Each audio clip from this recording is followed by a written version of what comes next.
चलिए, today we are going to study ocean and continent. हम लोग क्या पढ़ेंगे? Ocean and continent, SST class 6 according to new NCERT।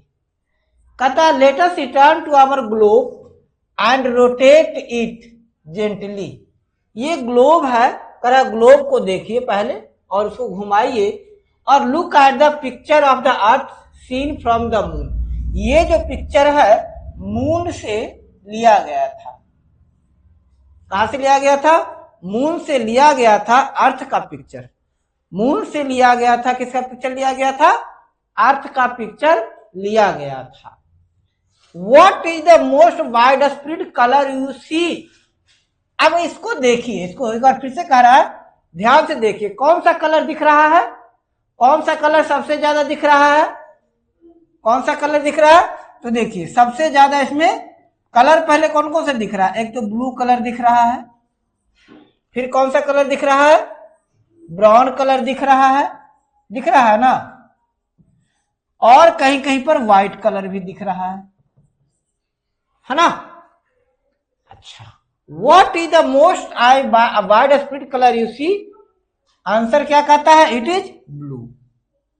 तो blue is the wide spread colour, blue is the wide spread colour which is seen on the globe और observe from moon. What does it represent? अब कह रहा जो blue colour से जो देख रहे हैं ये किस चीज को रिप्रेजेंट कर रहा है? किस चीज को रिप्रेजेंट कर रहा है? तो water on the earth. Blue किस को रिप्रेजेंट करता है? वाटर ऑन द अर्थ। ये रिप्रेजेंट करता है अर्थ पर वाटर को। किसे रिप्रेजेंट करता है? अर्थ पर वाटर को। करा you must have guessed the answer, it is water. तो ब्लू कलर क्या रिप्रेजेंट कर रहा है? वाटर। ब्लू कलर क्या रिप्रेजेंट कर रहा है बेटा? वाटर। जो ग्लोब में ब्लू कलर दिख रहा है क्या रिप्रेजेंट कर रहा है? वाटर।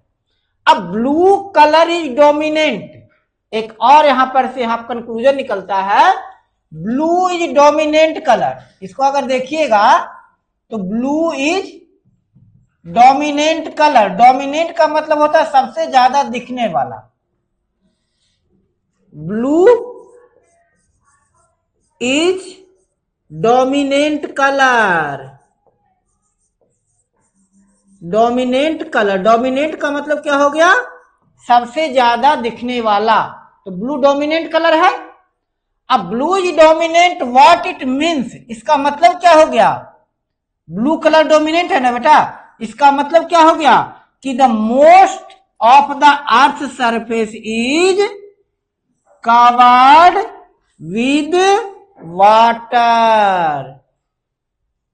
कह रहा है कि अगर कि जो मून से देखा गया अर्थ को, जो ये पिक्चर है, तो इस पिक्चर में दिखा, कह रहा है कि डोमिनेंट कलर ब्लू था, सबसे ज्यादा दिखने वाला कलर ब्लू था। इसका मतलब क्या हुआ? इसका मतलब ये हुआ कि वाटर डोमिनेंट है, वाटर सबसे ज्यादा है। इसका मतलब क्या हो गया कि 3/4 of the surface is covered with water. That's why, अब चूंकि अर्थ ब्लू कलर का दिखता है, इसीलिए earth is blue planet. Earth क्या है? एक ब्लू प्लैनेट है। अर्थ क्या है? ब्लू प्लैनेट है। Why is earth blue planet? Why is earth blue planet? ये क्वेश्चन ही बताए थे ना, बोलिए। Why is earth blue planet? Why is earth called blue planet? Blue planet, इसका आंसर लिखिएगा, ठीक है? इसी स्लाइड में इसको थोड़ा सा पढ़िएगा, समझिएगा, लिखिएगा, फिर बताएंगे। अब है अगला क्वेश्चन है, व्हाट इज ओशियन? एक और क्वेश्चन, ये क्वेश्चन नंबर 1 हो गया। क्वेश्चन नंबर 2 चलिए यहां देते हैं। Question number 2, what is what is ocean? Ocean क्या है? तो यहां देखिए क्या करा, क्या करा, largest water bodies on the globe are called ocean. Globe या ग्लोब के जगह पर अर्थ भी लिख सकते हैं ना। तो क्या, largest water bodies on the earth is called ocean. Largest water bodies on the earth is called ocean. चलिए आगे आगे स्लाइड बढ़िए, देखिए कितना सुंदर है ना। But in picture, in the picture of earth you can see at least one other colour. इसमें दिख रहा है ना, और भी कलर दिख रहा था, करा कम से कम एक और कलर दिख रहा है। कौन सा कलर दिख रहा है? Brown colour. कौन सा कलर दिख रहा है? Brown colour. तो वही कह रहा है, वही कह रहा है कि in the picture of the earth you can see at least one of the other color, that is brown color. A brown color represent land which covers a little over 1/4 of the globe. यानी अगर water land का ratio है on the अर्थ, ये 70% part of the earth is covered with water. अर्थ का 70% water से covered है, जबकि 30% part of the earth is of the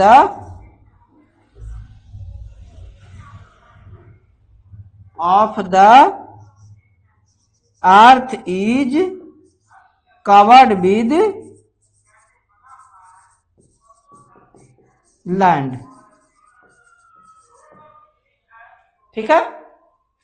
a large water body, large body of land on the earth is land mass. अब आता है land mass का definition. What is land mass? What is land mass? बोलिए। तो कहता है large body of land, large body of land is land mass. अच्छा, और कॉन्टिनेंट का डेफिनेशन क्या होता है? Large continuous expense of land is continent. देखिए कंटिन्यूअस एक्सपेंस ऑफ लैंड है, ये जो लैंड है ना, देखिए कंटिन्यूअस का मतलब इसमें कहीं टूटा फूटा नहीं होना चाहिए। मतलब टूटे फूटे का मतलब कहीं पर वाटर बॉडी से मतलब है, वाटर बॉडी नहीं होना चाहिए। वो जो सरफेस है, लैंड सरफेस है, वो कंटिन्यूअस है। ये कंटिन्यूअस है ना बेटा, ये कंटिन्यूअस है, ये कंटिन्यूअस है। तो ये क्या हो गया? कॉन्टिनेंट। क्या हो गया? कॉन्टिनेंट। क्या हो गया? कॉन्टिनेंट, है ना। आप लोग हिंदी पढ़ लो। क्या हो गया? कॉन्टिनेंट। उसी तरह से देखिए ये भी एक कॉन्टिनेंट है। यहां से ये देखिए ये भी क्या है? ये एक कॉन्टिनेंट है जो कंटिन्यूअस है ना। ये कंटिन्यूअस जो है ये भी क्या है? कॉन्टिनेंट है, बहुत बड़ा। ये दो कॉन्टिनेंट का समूह है। ये इसमें एक साथ कितने कॉन्टिनेंट है? दो कॉन्टिनेंट है। ये हो गया ना बेटा, ये सब, ये सब, ये सब, ये क्या हो गया? कॉन्टिनेंट है ना। तो ये क्या हो गया? कॉन्टिनेंट। तो कॉन्टिनेंट का क्या डेफिनेशन हो गया? Large continuous expense of land is called continent. अब इसमें कह रहा है, एक रोचक तथ्य पढ़े थे ना, ये क्या है? किसका एम्ब्लेम है? Emblem of Indian navy, emblem of Indian navy. ये इंडियन नेवी का एम्ब्लेम है। ये ऊपर ये क्या है, ये क्या है, हमारा राष्ट्रीय प्रतीक। क्या है, हमारा राष्ट्रीय प्रतीक है। और ये क्या लिखा हुआ है, सत्यमेव जयते, क्या है हमारा राष्ट्रीय वाक्य। इसमें ये क्या है, पहले राष्ट्रीय चिन्ह, इसको और समझते हैं। राष्ट्रीय चिन्ह नेशनल सिंबल है ना, या नेशनल एम्ब्लेम, नेशनल एम्ब्लेम। और नेशनल एम्ब्लेम क्या है, 4 headed lion back to back. National emblem क्या है बेटा, 4 headed lions back to back, back to back. इसके पीछे ये हो गया, और इसके पीछे वाला नहीं दिख रहा क्योंकि वो ढका हुआ है। समझ गए? तो हमेशा 3 ही लाइन, किसी साइड से 3 ही दिखेगा, 3 ही दिखेगा। और ये क्या है, नेशनल कोटेशन, नेशनल कोटेशन। तो नेशनल कोटेशन क्या है बेटा हमारा, सत्यमेव जयते। अच्छा, बैकग्राउंड ब्लू है ना, ये इसका बैकग्राउंड कैसा है, बैकग्राउंड क्या है, किस कलर का है, ब्लू। अब ब्लू कलर किसको रिप्रेजेंट करता है, रिप्रेजेंटिंग वाटर, रिप्रेजेंटिंग वाटर। ये सिंबल अपने आप में बहुत कुछ कहता है। कहता है we are the lions of water. क्या कहता है, we are the lions of water. पहला ये जो एम्ब्लेम है, ये जो एम्ब्लेम है इंडियन नेवी का, क्या कहता है, we are the lion of water और वाटर टेरिटरी। और इसका कोटेशन क्या है, शम नो वरुण। क्या है, शम नो वरुण। इसका मतलब be auspicious to us O Varun, हे वरुण देव,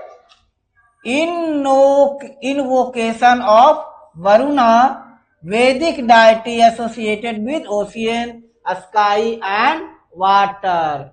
Invocation और to वरुणा, यानी वरुण भगवान से एक प्रार्थना होता है, प्रार्थना है, क्या पे है कि हे वरुण देव हमारी रक्षा कीजिए, हमारी सहायता कीजिए। बी हेल्पफुल टू अस, इसका मतलब क्या हो गया, बी हेल्पफुल टू अस, आप हमारे लिए मददगार रहिए, आप हमारी मदद करते रहिए, है ना। कितना बढ़िया कहता है ना नेशनल एम्ब्लेम। चलिए आगे आइए। अब ये आ रहे हैं, देखिए डिस्ट्रीब्यूशन नॉर्दर्न हेमिस्फीयर और साउदर्न पार्ट की, नॉर्दर्न हेमिस्फीयर और साउदर्न हेमिस्फीयर।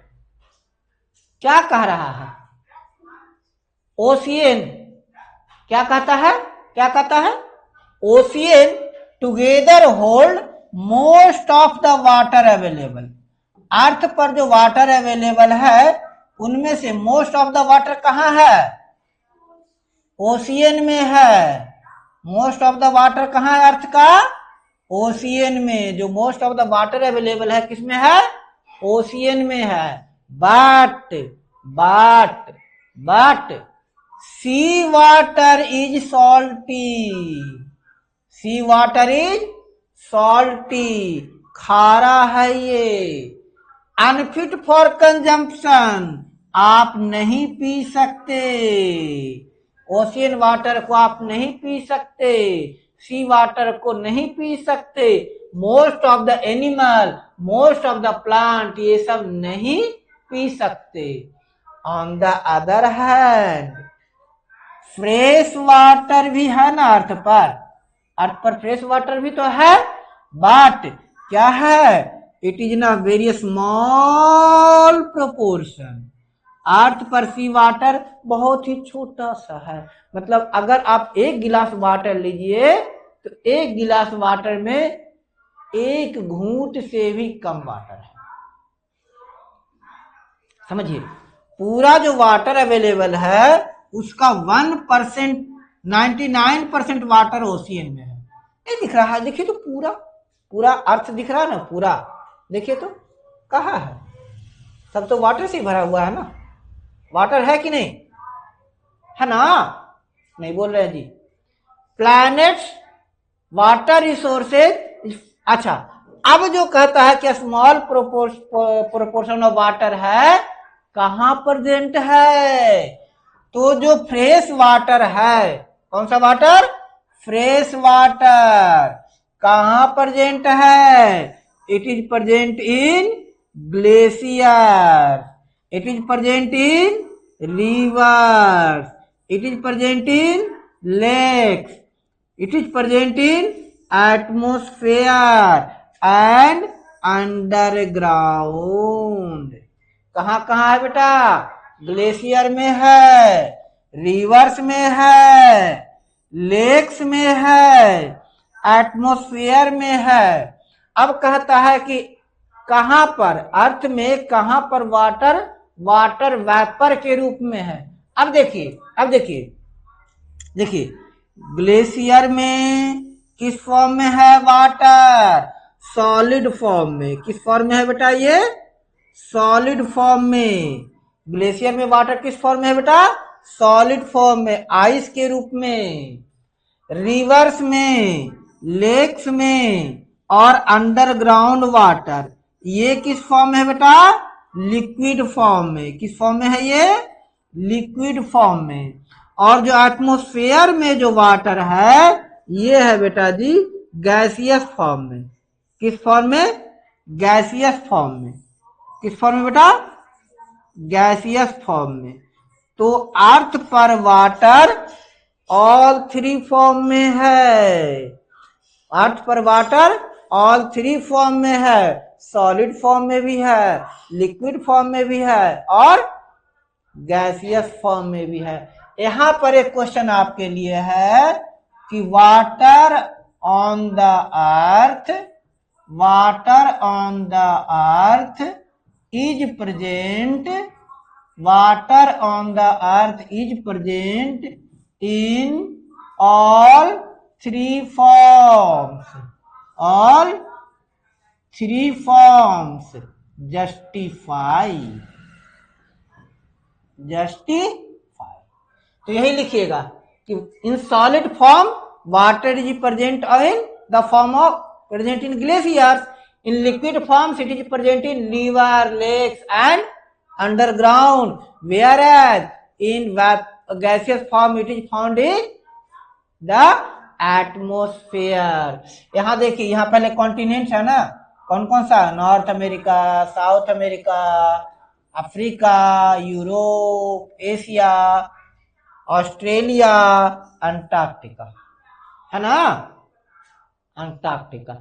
एक चीज देख लीजिए, एक चीज देख लीजिए, इंडिया के ग्लोब के, अर्थ के नॉर्दर्न पार्ट पे क्या है, ओशियन, नॉर्दर्न पार्ट पे कौन सा है, ओशियन, इसका नॉर्दर्न इंड क्या है, ocean, arctic ocean. Southern end क्या है, continent, Antarctica. Very astonishing fact कि अर्थ का नॉर्दर्न पार्ट पे क्या है, ओशियन, पानी में डूबा हुआ है ना, है, और साउदर्न पार्ट में क्या है, अंटार्कटिका, आइस, यहां बर्फ जमा हुआ है, बर्फ यहां भी है लेकिन यहां बर्फ समुद्र में तैर रहा है, ग्लेशियर है बड़े बड़े। चलिए देखिए आगे, देखिए ये क्या है, ग्लेशियर, देखिए बड़े बड़े ग्लेशियर्स हैं, ये वाटर इन ग्लेशियर, यही ग्लेशियर है, कितने बड़े बड़े टुकड़े हैं, पहाड़ है, नहीं माउंटेन जैसे नहीं दिख रहा है आपको, है कि नहीं, पहाड़ है, ये क्या कहलाता है, ग्लेशियर। ग्लेशियर किसे कहते हैं, ग्लेशियर की क्या डिफिनेशन है, very large, very large piece of ice is known as glacier. Glacier का एरिया कई 100 किलोमीटर तक हो सकता है, समझे, एक एक ग्लेशियर 100 किलोमीटर, 200 किलोमीटर तक फैला हो सकता है। उसके बाद अब ये क्या है, वाटर कहां आ गया, ये किस फॉर्म में आ गया, कौन सा फॉर्म है ये, सॉलिड फॉर्म। ये देखिए यहां वाटर फ्लो कर रहा है, ये वाटर यहां फ्लो कर रहा है कि नहीं, ये कौन सा फॉर्म हो गया। अच्छा, और आपको क्या अंतर दिख रहा है, यहां पर कोई पेड़ पौधा है? यहां पेड़ पौधा है ना, दिख रहा है फॉरेस्ट आपको। तो कहता where there is water in liquid form there is life. यानी यहां से एक और पॉइंट लिखिए कि where there is water, where there is water in the liquid form, liquid form life exist there, life exist there. जहां जहां पर वाटर लिक्विड फॉर्म में है वहीं पर लाइफ होगा। बात समझ में आ रहा है, जहां जहां पर वाटर लिक्विड फॉर्म में प्रेजेंट है वहां पर ही लाइफ होगा। अगर वाटर लिक्विड फॉर्म में है, नहीं है, तो वहां पर लाइफ नहीं होगा। उन लोग को हिंदी वाला दे दीजिए ना, तो वहां पर लिक्विड फॉर्म में नहीं होगा। ठीक है।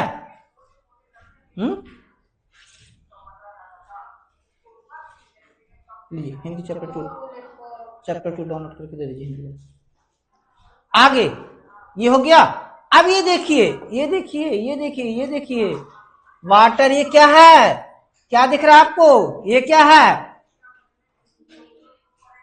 लेक है। कितना सुंदर लग रहा है, देखिए हो ना, लेक देखिए हो ना, ऐसे ना होता है ब्यूटीफुल, होता है कि नहीं होता है। चारों तरफ देखो ग्रीन ग्रीन प्लांट्स, कितना सारा प्लांट्स है। यहाँ देखो बड़ा सा माउंटेन है, यहाँ भी स्टोन्स रखा हुआ है। ये कहाँ वाटर है, लेक में। और ये वाटर वेपर फॉर्म में है। तो इसमें वाटर किस फॉर्म में है, वाटर इन लिक्विड फॉर्म।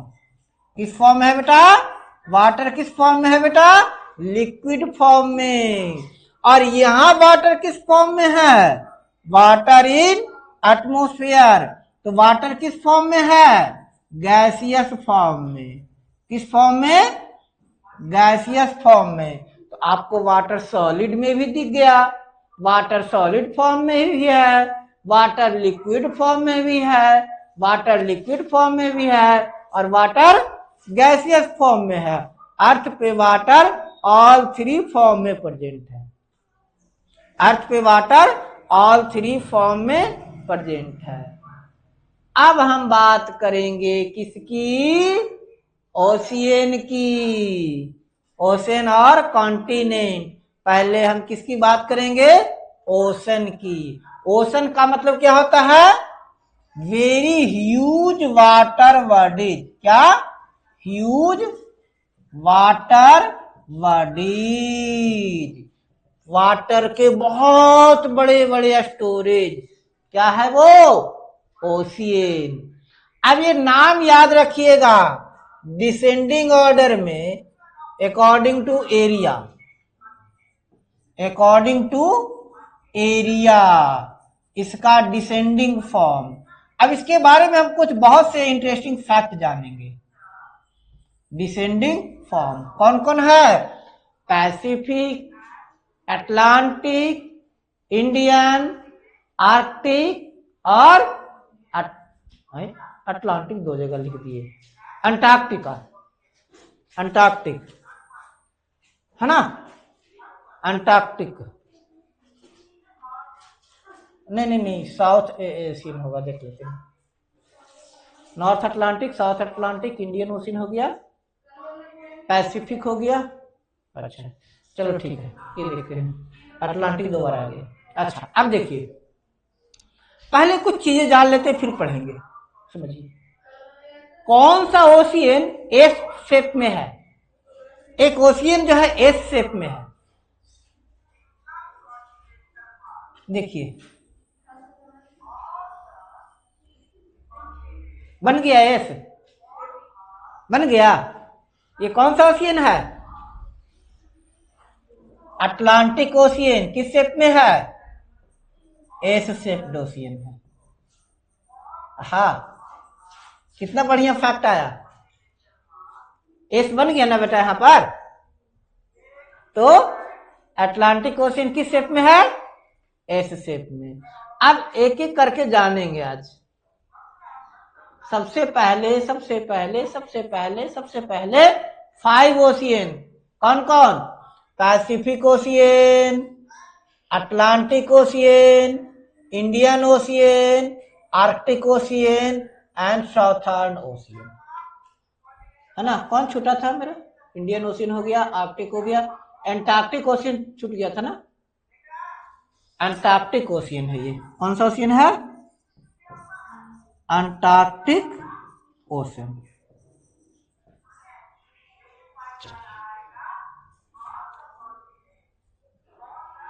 अब क्या कह रहा है? although we have listed 5 oceans, it is clear that they are not really separated.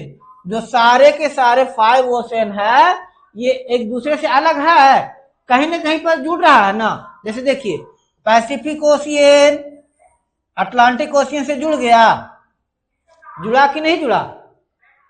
देखिए पैसिफिक ओशियन अंटार्कटिक ओशियन से जुड़ गया, अटलांटिक ओशियन आर्कटिक ओशियन से जुड़ गया, इंडियन ओशियन अटलांटिक ओशियन से जुड़ गया, फिर इंडियन ओशियन देखिए यहां से ऐसे पैसिफिक ओशियन से जुड़ गया, फिर साउथ ये अटलांटिक ओशियन किससे जुड़ गया? अंटार्कटिक से जुड़ गया। यानी कि सारे के सारे ओशियन आपस में जुड़े हुए हैं, सारे के सारे ओशियन आपस में जुड़े हुए हैं। अच्छा, the lines that divide them on the map are no more than conventional natural but does not follow such boundaries.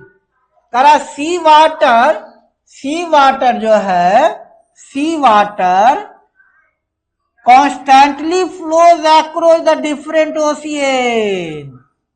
कह रहा है क्या कि सी वाटर कॉन्स्टेंटली पैसिफिक ओशियन से अटलांटिक ओशियन में आता है, अटलांटिक से पैसिफिक में आएगा, पैसिफिक से आर्कटिक में आया, आर्कटिक से अटलांटिक में आया, है ना।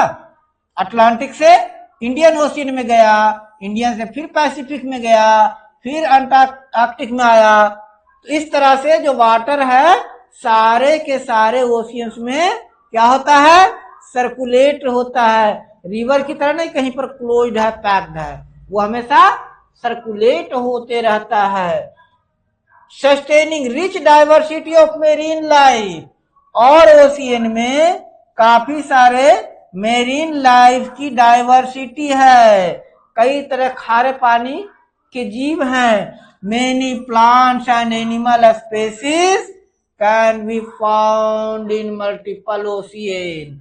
कई तरह के एनिमल और प्लांट लाइफ देखने को मिलते हैं, किसमें? ओशियन में। ठीक है, और इंटरेस्टिंग अब कह रहा है मैरीन फ्लोरा। कल लिखे थे ना, कल नोट किए थे ना फ्लोरा, पहले मैरीन, मैरीन का मतलब क्या हो गया? मैरीन रिलेटेड टू और फाउंड इन ओशन एंड सी, समुद्र या महासागर में, ओशन में। देख रहे हैं कितना भास्ट ओशन है, दिख रहा है आपको? है? अच्छा, ब्यूटीफुल लग रहा है कि नहीं लग रहा है आपको? नहीं नहीं नहीं। अच्छा, तब ये बताओ, अच्छा तब बताओ, ये ब्यूटीफुल लग रहा है कि नहीं? ये ब्यूटीफुल लग रहा है कि नहीं? कल बताए थे क्या है? फौना, एनिमल है ये एनिमल है, ये एनिमल है, और ये प्लांट लाइफ है। देख रहे हैं ग्रीनिश कलर, ग्रीन कलर का है ना, ये प्लांट एनिमल लाइफ है। अब तो यही कह रहा है इसमें ये क्या कह रहा है? Marine flora include tiny plants called algae. Marine flora में क्या आते हैं? मैरीन फ्लोरा इंक्लूड्स एल्गी, क्या आ गया? Algae and seaweeds. Marine flora में क्या क्या आते हैं? Algae and seaweeds. क्या क्या आते हैं? Algae and seaweeds.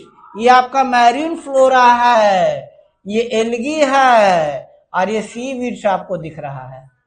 तो एल्गी और सीवीड्स क्या बनाते हैं? Marine flora. Marine flora means marine flora. Flora means क्या हो गया? Plant species. फ्लोरा मीन्स क्या हो गया बेटा? Plant species. Marine fauna. Marine fauna इसमें क्या आता है? Species of colourful fish, dolphins, whales and other deep sea creature। तो मैरीन फौना में क्या क्या आते हैं बेटा? फिशेस है ना, कितना सुंदर फिश है ना, कलरफुल फिश है ना। कल एनसीईआरटी बुक में भी देखे थे कितना सुंदर कलरफुल फिश था ना कलरफुल फिश, कि नहीं था? नहीं बोल रहे हैं, था कि नहीं था? हाँ, तो वही कलरफुल फिश इसमें आता है, फौना में। Mysterious deep sea creature, deep sea mysterious है नहीं? आपको लगता है नहीं लगता कि कोई प्लांट है, पेड़ जैसा लगता है ना? मिस्ट्रियस अद्भुत अनोखा अलग तरह का। यार ये एनिमल हो ही नहीं सकता, लेकिन वो एनिमल होता है। जैसे सी एनिमल, और भी इसमें हम पिक्चर डाल के बताएंगे आपको।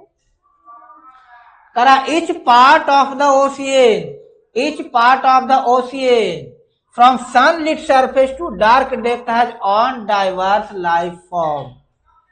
ओशियन, हर ओशियन में देखिए, ओशियन का कुछ एरिया होता है ये सनलिट एरिया है। कौन सा एरिया है? Sunlit area. यहां देखो सनलिट एरिया। सनलिट एरिया का मतलब जहां पर सनलाइट पहुंचता है। ओशियन में ऊपर सनलाइट पहुंचता है तो वो क्या हो गया? Sunlit area. और कुछ रीजन में सनलाइट नहीं पहुंचता है, वो हो गया dark area.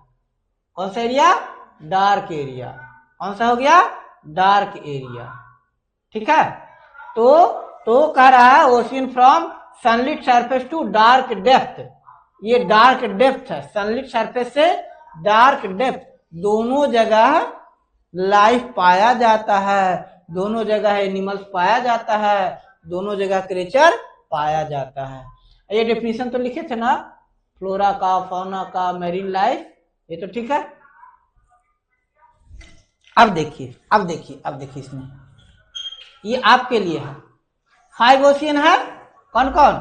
Pacific, Atlantic, Indian, southern ocean और आर्कटिक ओशियन। इसमें ये आपको भरना है नॉर्दर्न हेमिस्फीयर में कौन कौन है, साउदर्न हेमिस्फीयर में कौन कौन है, और कौन कौन दोनों हेमिस्फीयर में है। ये आपके लिए होमवर्क है, ये आपके लिए क्या है? होमवर्क है। ठीक है, ये होमवर्क है।